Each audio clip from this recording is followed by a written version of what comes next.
very interesting that, you know, I was just seeing the Labour or the red walls that have been broken in this election.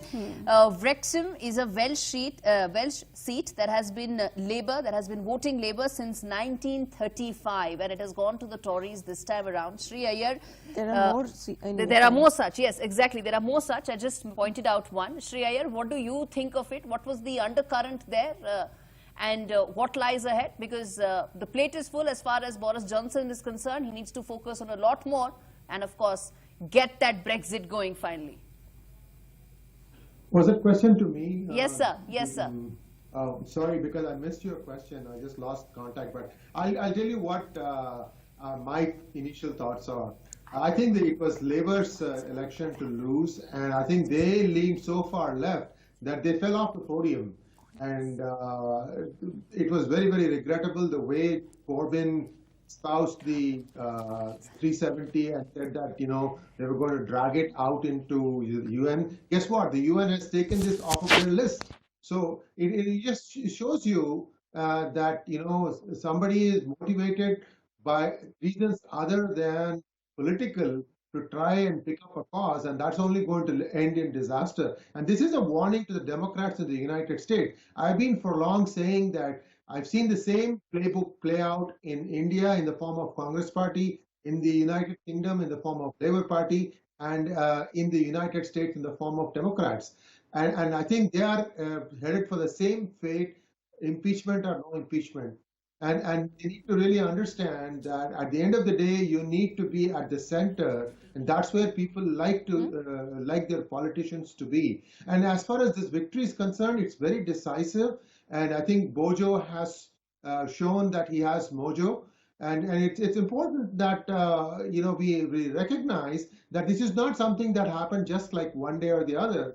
Because every time Theresa May also tried to bring in a proposal for Brexit, it was trashed down. It was trashed down 3 times over.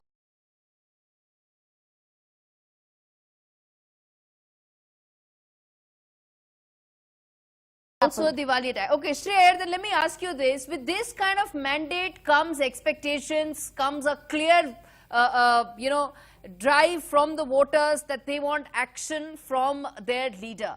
And that is going to translate for a whole host of issues, including what the Indian diaspora also wants. Come in there, sir.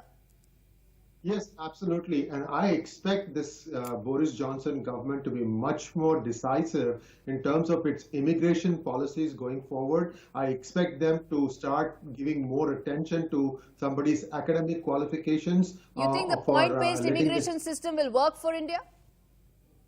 Yes, I think it will, because right now, if you look at the UNHRC rules, UNHRC lays out the red carpet for all those refugees who qualify, and the refugees you know, get to pick which country they want to emigrate to, and many of them go to UK because you don't have to work there. Yeah, you become a social subject, you get dole, you get free health service. I mean, you don't have to work, and that's why you're seeing so much noise being created by the British Pakistanis. I mean, they don't really contribute towards the GDP of the country, and I think that fact, the truth is now coming home. And I think this is going to be one of those situations where the Conservatives will have to say, look, you may be here for the last 10, 20 years, but if you transgress the law, you will be sent back to the country of origin. And also, I need to explain that the London unrest do not reflect on Boris Johnson. They reflect more on the Mayor Sadiq Khan,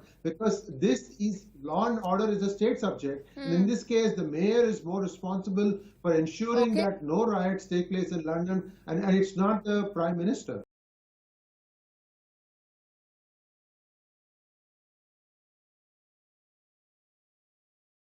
Okay, yes, Sree Iyer, then I can enjoy that. Yes.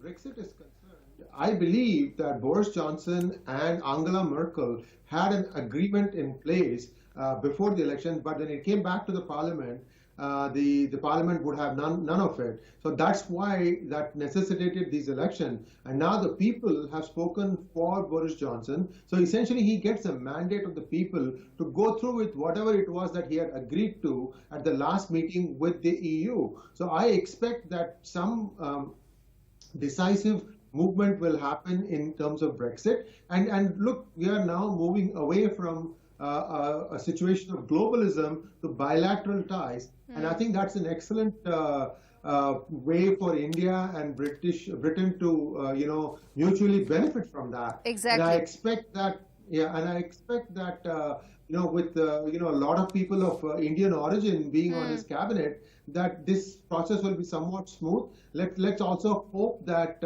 realistic ideas and aspirations prevail, because Britain does owe India a few people who are fugitives, economic fugitives, are taking shelter there. And Yes. in fact, everyone's go-to place is Britain. Exactly. Let's hope that something happens there so that it makes the hand of Modi stronger, and it kind of shuts off a major escape route for all these economic offenders.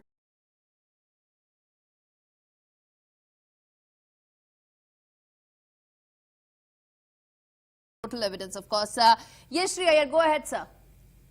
Yes, it is expected that the foreign policy of the United Kingdom will be much more muscular. One of the things that Boris Johnson can do to instantly get the respect and admiration of Indians is to say that the United Kingdom recognizes the right of India over Pak-occupied Kashmir. Because more than even the United States, it's a United Kingdom that was in power before independence. And therefore, if UK says now, and they can say that because UN has taken Kashmir off of their list, and this matter can be closed forever. It's a different matter whether India occupies POK or not. But make sure that the countries that left India and Pakistan says that, yes, this belongs to you. And that essentially would make it morally right for India to do whatever it wants to do next with POK.